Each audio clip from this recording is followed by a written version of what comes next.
गजा एक ऐसा इलाका जहां शांति हर बार बस कुछ पल की मेहमान बनकर आती है।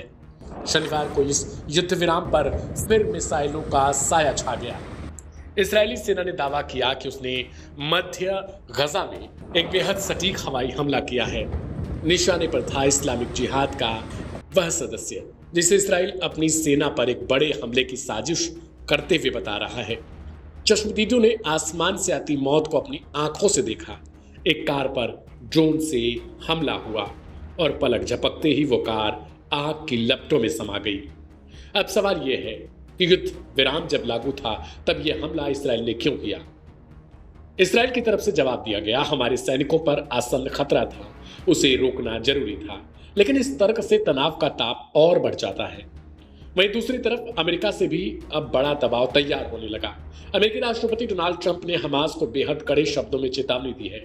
ट्रंप ने कहा, अगर 7 अक्टूबर के हमलों में मारे गए बंधकों के शव हमें तुरंत नहीं लौटाए गए तो शांति प्रक्रिया पटरी से उतर सकती है और फिर कार्रवाई के लिए तैयार रहना होगा। लेकिन सवाल ट्रंप की इस चेतावनी पर भी खड़े हुए कि इस्राइल हमले कर रहा है तो फिर एक तरफा हमास को ऐसे शब्दों का इस्तेमाल क्यों। ट्रंप ने अपने सोशल मीडिया प्लेटफॉर्म पर लिखा, मध्य पूर्व इस वक्त एक मजबूत शांति का अनुभव कर रहा है जो स्थायी बन सकती है, लेकिन इसके लिए हमास को अपनी जिम्मेदारियां निभानी होंगी। उन्होंने ऐलान किया कि अगले 48 घंटे निर्णायक होंगे। दुनिया देख रही होगी कि हमास अब क्या करता है। डोनाल्ड ट्रंप की इस चेतावनी के बाद मिस्र भी हरकत में आ गया है। मिस्र की एक विशेषज्ञ टीम गाजा पहुंच चुकी है ताकि उन 13 बंधकों के शवों को ढूंढा जा सके जिनकी मौत की पुष्टि पहले ही हो चुकी है। इस मिशन को इस्राएल के प्रधानमंत्री बेंजामिन नेतन्याहू ने व्यक्तिगत मंजूरी दी है।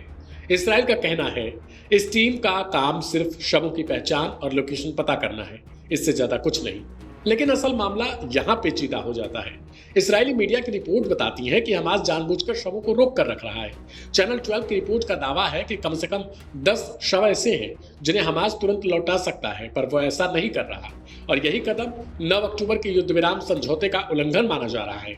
जबकि दूसरी तरफ हमास का कहना है कि इस्राएल के मीडिया चैनल लगातार फेक और नैरेटिव चला रहे हैं जिससे हमास के खिलाफ एक माहौल बनाया जा सके। और जैसा कि शुरुआत से बेंजामिन नेतन्याहू की सरकार चाहती है कि युद्ध विराम न हो बल्कि सिर्फ युद्ध चलता रहे, कुछ वही अंदाज इनके चैनलों का भी है। सूत्रों के मुताबिक मध्यस्थ देशों यानी मिस्र, कतर और संयुक्त राष्ट्र के बढ़ते दबाव के बाद हमास रविवार को 2 और शव लौटाने पर विचार कर रहा है। लेकिन परिवारों के दिलों में चिंता यह है कि अगर हमास लोकेशन बता सकता है, अगर कुछ परिजनों को जानकारी दी जा चुकी है तो फिर इंतजार किस बात की। गजा के आसमान में ड्रोन की आवाज और जमीन पर बधाई जारी रही कूटनीति दोनों मिलकर इस संघर्ष को और पेचीदा बना रही है। हर तरफ एक ही भावना है, घड़ी की सुइयां तेजी से दौड़ रही हैं और अगले कुछ घंटों में यह तय हो जाएगा कि शांति की हल्की सी बची किरण बुझ जाएगी या एक नई सुबह रास्ता बनाकर फिर लौट आएगी।